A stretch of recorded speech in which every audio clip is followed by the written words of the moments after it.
But that takes us over to the next one, which is, I believe, physical inventory. Yeah, Peter. Let's go next slide. So, you ended your previous section talking about a lot about inventories, and the inventory requirement in FAR 52-245-1 is fairly broad. Periodically perform, record, and disclose physical inventory results. Well, there's lots of different ways to do physical inventories.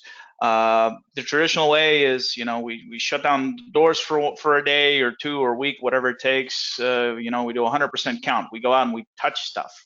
That's a traditional way that folks do it. I've seen, cyclical, every 2 to 3 years we go out and we touch stuff and we count it.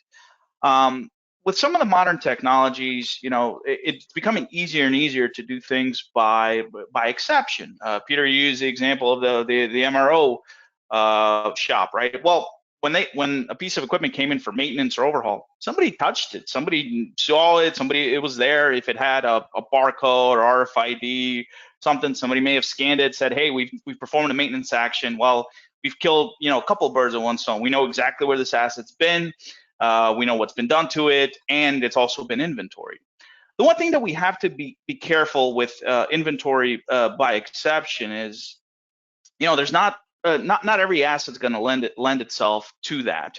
There's going to be assets that maybe never get scanned or haven't been scanned in 2, 3, 4, 5 years, or that don't even have some of that barcode technology or RFID technology, if that's what we're using. So we have to be diligent about how we define our inventory process. And if we need to slice it and dice and say, this type of asset with this type of tagging, we're going to do by exception.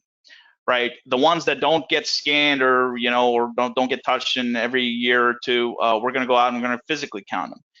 And then the other assets, that's a third class. We need to be able to define how we inventory that, and we have to be consistent about how we're doing it. Right. I mean, Peter, you brought up a great example of assets that are without.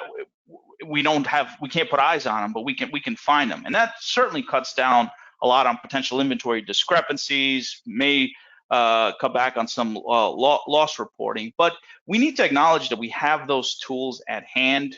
We need to be able to use those tools and those reports or the results of those searches and work them into our policy and procedure to be able to effectively meet this requirement of periodically performing, recording, and disclosing physical inventory results.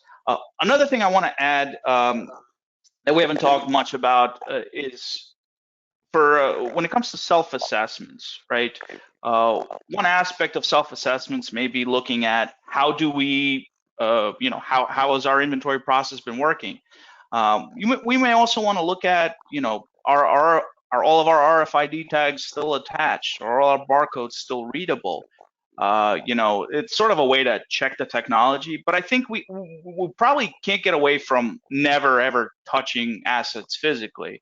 But we can certainly be a lot more efficient and a lot more nimble when it comes to doing some of these massive inventories